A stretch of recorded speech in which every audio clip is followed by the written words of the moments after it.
Welcome back, fellow jazz bums. Today, we're going to have a very special video. Today, March of 2024, marks the 60th anniversary of the official release of the landmark record Getz, Gilberto. To celebrate the date, the occasion, we have a very special, great release by Impex Records, the one step of Getz Gilberto. The one step release, double 45, it's about to be released next week. I received an advance copy. So before anything, let's roll and see the gear that I used.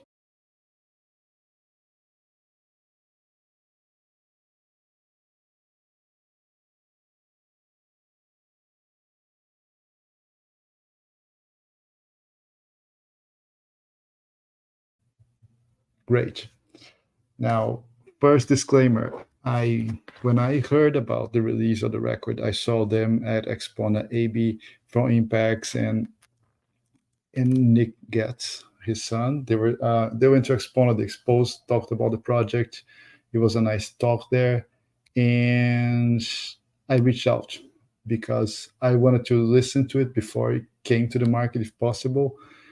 Because to me, it's a special. It's the music of my country, the music of my upbringing. I grew up listening to this. It's sort of embedded, and I think before any discussions about sound quality and tapes and everything, the most important here is the music and his historical perspective. And I received a copy. They sent me a copy from Elusive Disc. So thank you, AB, from Impex. But that was not my intention. I don't need or get free records. I'm not selling records. I don't care. I just wanted to actually see and feel it and see what they've done to celebrate this date, because unfortunately, in my country, such things don't happen. Very unfortunate. So I am very happy and glad and grateful that this was done in such a manner, and we're going to go over it. But first, we always get so many questions about the bossa nova, the Brazilian music, the musicians. So I'm going to give a very light, superficial tint over it, talk a little bit about the history, what bossa nova actually means, where it came from, talk about the musicians involved in the record, and talk about the record itself, the project. So how did we get here, right?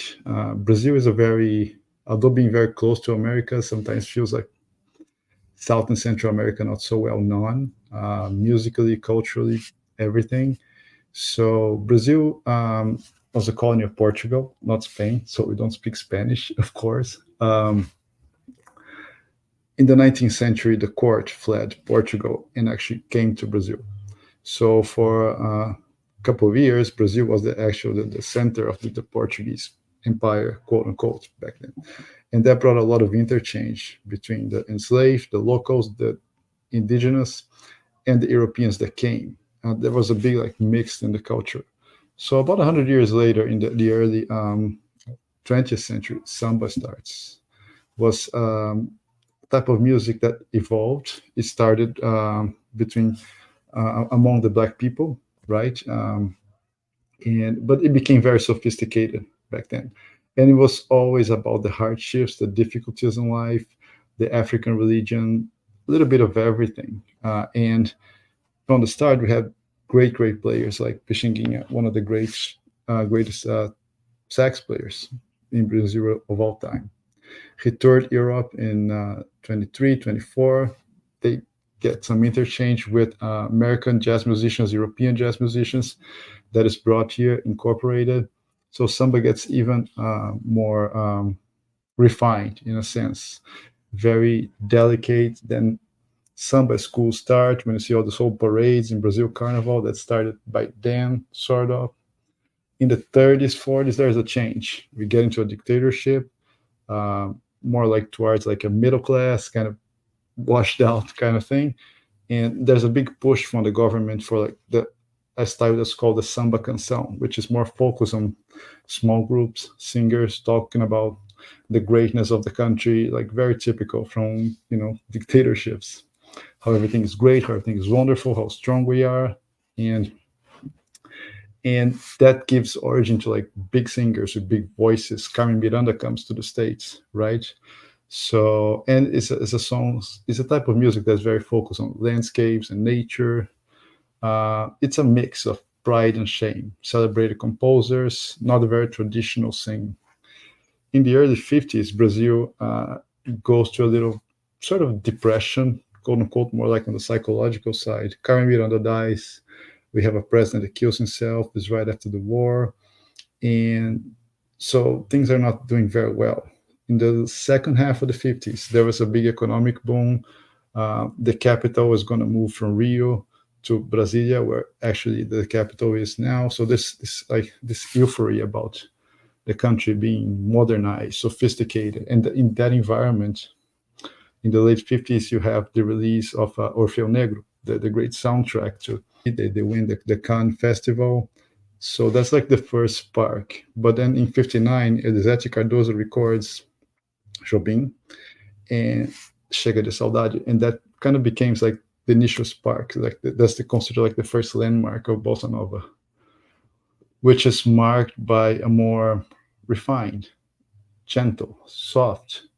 Microphones become really good at that time. So the voice, loud singing is not so more important. It's more about the melody, the harmony, the smoothness, the sea, the sunset, the sand, this sweetness. Bossa Nova actually means the new cool. It's a sophisticated approach. It reflects a sophisticated youth, lightness, beauty, especially in Rio, where those things are blooming. There's a very rich, wealthy in culture, in money. There was a big interchange. People start traveling more, bringing jazz records from the US. Musicians start going to the US. So things start a little morphing more into each other, right? Also in the late 50s, during the whole post-war, Cold War, the Department of State sponsors musicians to travel across the world and spread the word of America pretty much. So you have Louis Armstrong, you have a great example is Brubeck. He goes to Europe, he learns from Turkish music, he records Time Out. It's not like his invention necessarily. And we have also Charlie Bird. He spends quite some time in Brazil. He likes what he hears, and he decides that he wants to kind of play that. He plays a string of records. He has a lot of Riverside records. And back in America, he meets with Stan Getz. Stan Getz was a little post period. He's not like in the greatest moods and spirits. They record this huge hit, Jazz Samba.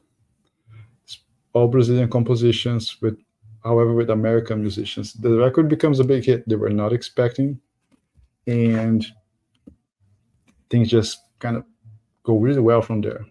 Not necessarily for both, because Charlie Bird sues Stan Getz for the rights, and one a maneuver that Stan Getz never understood or figured.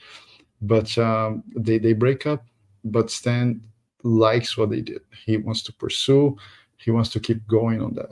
In '62, there's a famous concert at Carnegie Hall. Many Brazilian musicians, Jobim, Gilberto, Carlos Lira, Bonfá, among others, they come to the US. They play a concert at Carnegie Hall, which it was kind of tender as a messy thing, but according to Carlos Lira, who actually played in the concert, he said the concert was set up by the guy who was a recording engineer. His idea was to record a live record on stage at the Carnegie Hall.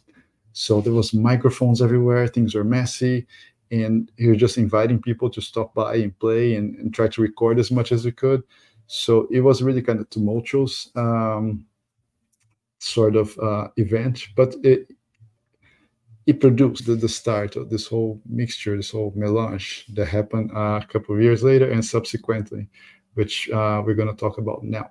So Getz Gilberto starts taking shape in early January, February, March 1963. It was recorded in New York by Phil Ramone. It was early in his career, who became one of the most successful recorders ever.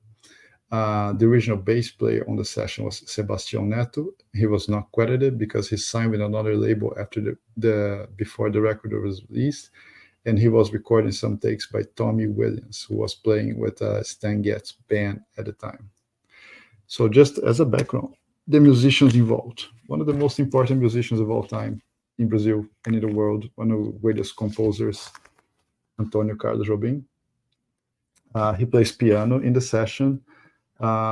He produces complex work in a very simple package. He, as a classically trained musician, he would play Brahms, Chopin, Debussy, Stravinsky, Rachmaninoff. He was a big fan of those, and in his work, you can really see those influences.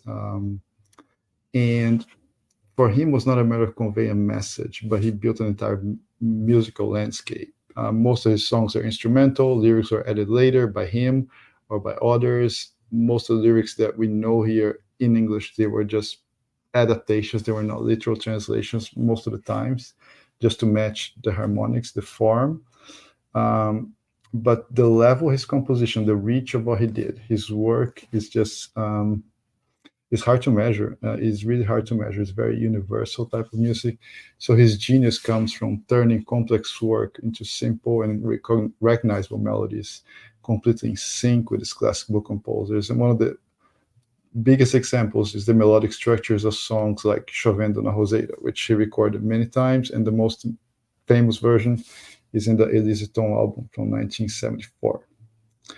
João Gilberto was the second part of this tripod in Bossa Nova. He gave voice to Jobim's work. He was the face of it, let's say. And he transformed melodies and words in a way that we're going to discuss a little bit further. The third piece was a poet. He was a former diplomat. His name was Vinicius de Moraes. He wrote most of the lyrics with Tom or by himself. He was a really gifted writer. He knew how to write really simple, very appealing, very sentimental lyrics. He was very, very important. He is the co-writer of Garota de Ipanema. The drummer in the session is Milton Banana. He was an extremely requested and busy session drummer. He invented the drum beat and gives special flavor to the record. I truly believe this record would not be the same without Milton. This is an example of Milton's work. It's a record called Balançando, which means swinging, with the Milton Banana Trio. That's him. All these bossa grooves, all these beats, everything that sounds so simple, looks so simple, but when you actually see and try to execute, they're extremely complex. He's the guy that came up with all of that. So very, very important. Highly recommend searching for Milton Banana records for sure. So João Gilberto.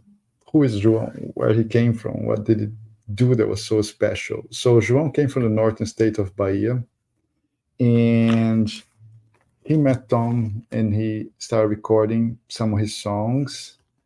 This is an example. This is an original copy of his second album, O Amor, o Sorriso e a Flor, which means love, the smile, and the flower, which is kind of hard to find these days.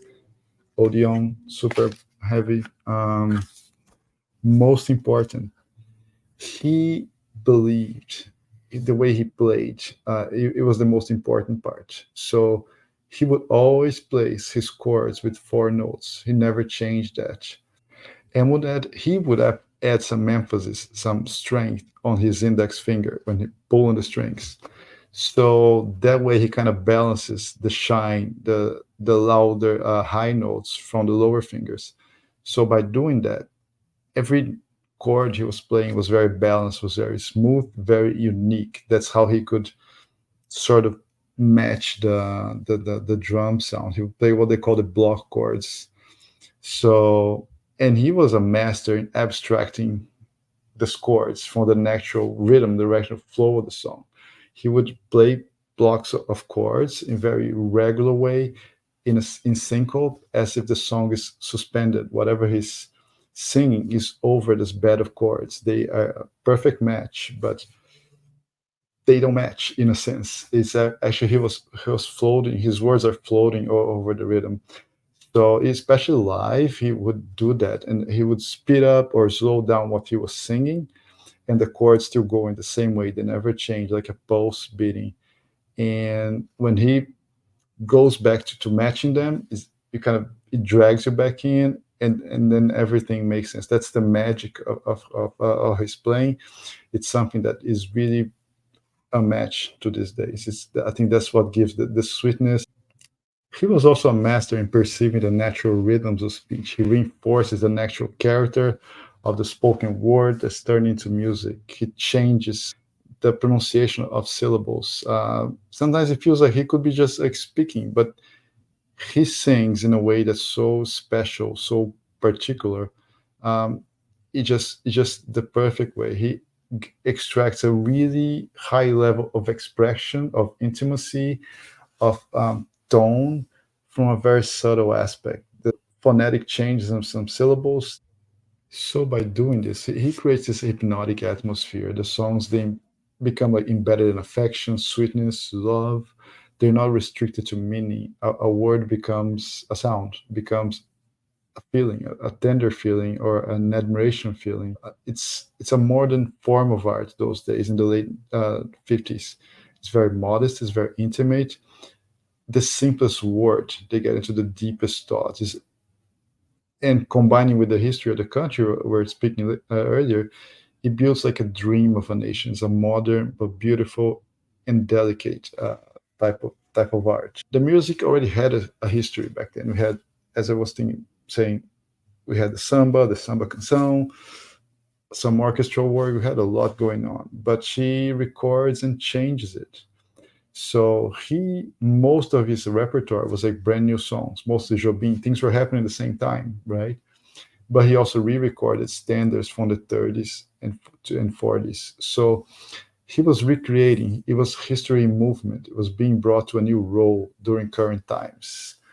He always did a very careful triage. He would bring the past to a continuous present, never ending. So he was always transforming, re-recording, playing songs. One of his quotes was, "A man sings what he's supposed to sing during his entire life. Those are his songs." So he helped establishing songs as a legitimate part of a country's cultural heritage. Not only literature, not only arts, painting, but songs. They become a legitimate part of the country's culture. So in a way, he repositioned Brazil in the world. Now, the small but crucial, most important work in this whole record is Astud, right?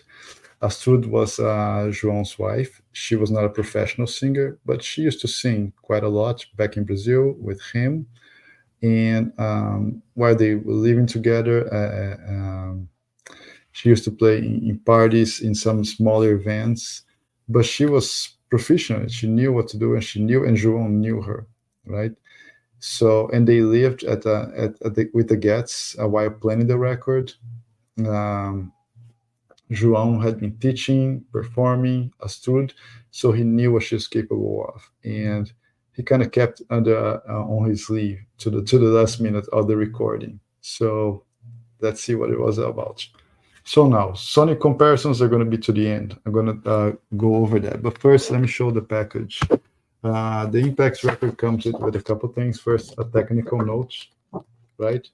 So it was actually recorded to a three-track, a balanced and mixed direct to three-track tape with some EQ and then a reverb from tempered steel plates configured personally by Phil Ramon. In the mixing board, he and Don Fry, they added an echo circuit on every single channel. Unlike other studios that have an echo added in combination, he had an echo at the very beginning, one per channel. So instruments sound different, they echo different. That was really nicely captured. They recorded the record to three-track tape that was used to cut the original master. However, when the record became a huge hit, they just couldn't afford to be doing that over and over. So they did a different mix to a different tape, and that was the one that was used until the 80s production of this record, pretty much. This is the Impex, which used that copy. They did not use the original three-track. So this is the package of the Impex One Step. First thing we can notice in the back cover is different. We have Getz, Gilberto, and Jobim, which I think is a more accurate presentation in a sense, because it's mostly Jobim songs with two that are older songs, as I just talked about João. That's his choice of repertoire, Doralice and Para Machucar Meu Coração. This tracks number 2 and number 3. They were old samba canções from the 30s and 40s, which João picked, and I really like this picture here of the whole crew. Uh, the booklet has beautiful essays written by Chuck Granada, which has also already worked with Impex on the Frank Sinatra releases, and a really nice text also by Monica Getz. Monica, who was very important in the making and in the release of this record. She was also very kind, allowing Impex to have access to the whole vault, pictures, everything, a lot of material. She wrote the essay, which we're going to discuss in another video. We're going to be chatting with them next month. But most important, the way they are written. So Monica, she remembers their lives together, the how they were different in so many ways, like being a night person, day person.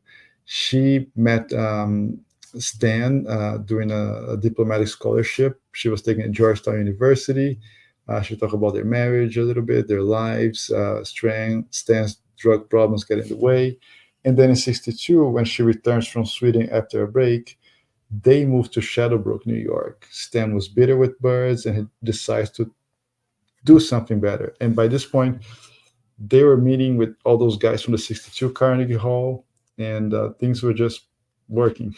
So Monica knew some Portuguese. João was not a very good English speaker. So Monica made the connection, introduced João to Stan, and of course, Jobim and Milton were brought on board. So during the recording, I mean, again, we talked about how Phil Ramon he was such a great engineer. The way he was very famous by the way he prepared the rooms, the way he made the musicians feel at ease and pushed them to get the best out of them. Stan and João, they were not very confident with the sound. They were recording without headphones, something that they were not very sure about it. But Phil insisted, let's do like this way. So he put Jobim in the corner on the piano, Stan and João facing him. And this is how did they set up the studio. So they kind of all looking at each other, no headphones. So he placed some mics above the room, and this uncoated cement from the floor as well also helped to give this room feeling, this echoes, plus the separate echoes on each instrument. So Phil was also very convinced that he wanted to avoid any flaws, any problems. So he used a 30 IPS tape master, which was not very common. Plus, it was a bigger expense because you're using a lot more tape than normal. But this tape was used to do the first master, to cut the first pressings. But because of the success again and the demand, they had to do a mix down 2-track tape, probably by Phil also. And that's what was used to make subsequent versions of this record to the 80s. This record was recorded in early 63. However, in early 63, the head of AMM, Arno Maxim, he just decided, no, let's shut it down, let's shelve it because, it's rock and roll now. This bossa nova thing is dead. So let's do it, shut down. We're not releasing it. 1 year later, Monica personally, she talks to Creed Taylor. She asks for 45's copies.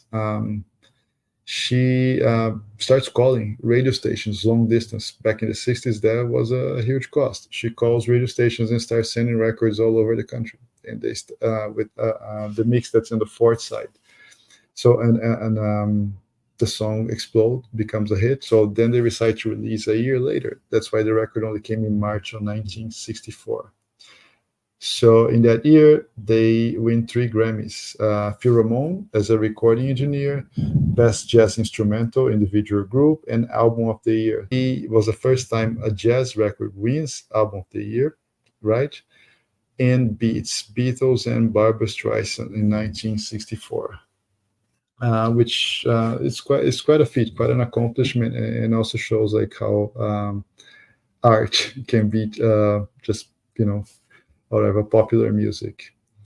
So today, I'm very happy to finally have this copy with me. First, I have quite a few because it is a record that really resonates with me.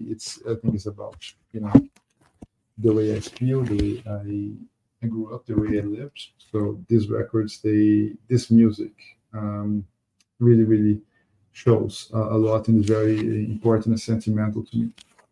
So these are the first two original pressings, stereo mono.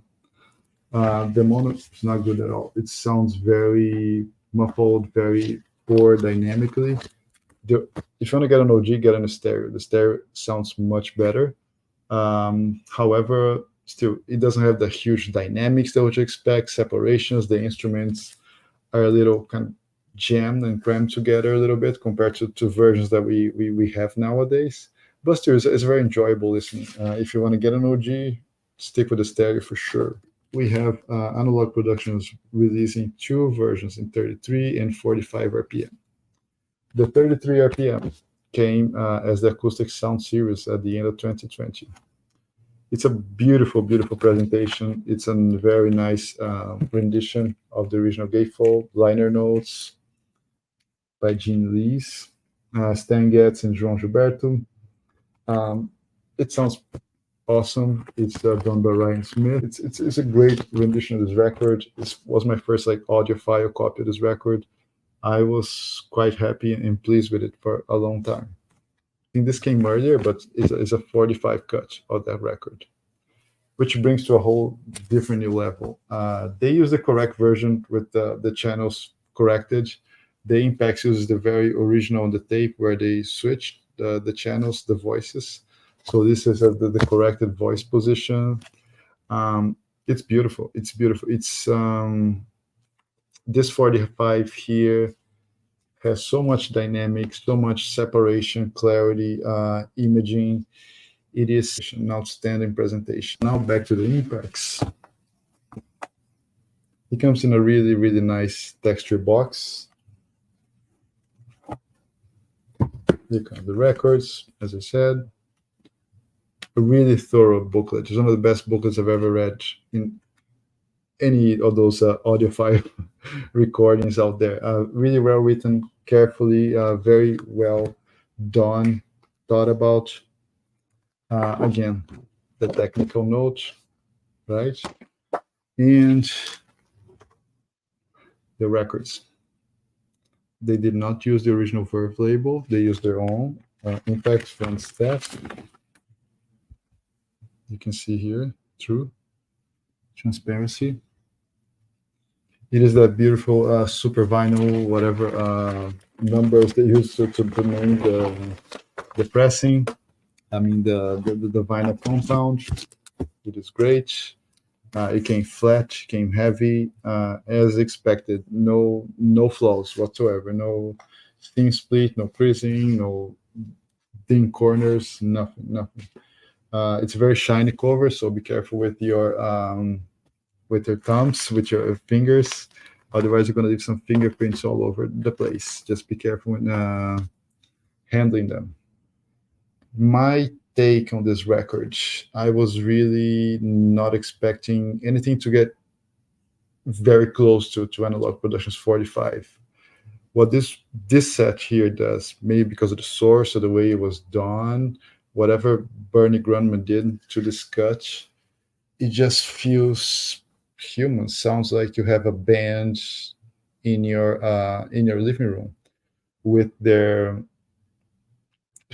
humanity, their flaws, their virtues. It just feels like you have flesh and bone there performing right with you. You hear so well the breath, the finger picking, I think the piano, the counter melodies that Jobim plays during the record to João's chorus on the acoustic guitar. But what they did here, it just brings this to life. I mean, again, sounds like flesh and bone. The Analog Productions 45 is excellent. It's one of the best pressings, one of the best sounding records you can possibly get. This one, they decide not to do any change in anything here, and I think to me, that's what kind of brings some magic to it, right? Right, like we we always prefer a handmade thing over a industrial production type of piece. So I think that that's what the magic that was achieved here. It's such a carefully so like crafted, well done package. It's a record that to start with, from all these copies that I have, I only avoid the mono. Sometimes I listen to the mono just for the heck of it, but this Impex here, it is a go-to. It just has some sweetness to it. It just feels like, you know, they're there performing to you more like in a human sense. That's what it comes across to me. That probably the definitive editions. I don't think this record should be ever tried to be redone again, because that's the one to to bring all this magic. You know, if you ever go there, sit on that beach and feel what those guys are playing in this music here, that's it. And what this record does is not like what bossa for gringos, that so much is bossa overwhelming production and pushing the help subsequently. It is the real deal. It is the actual music produced in the country.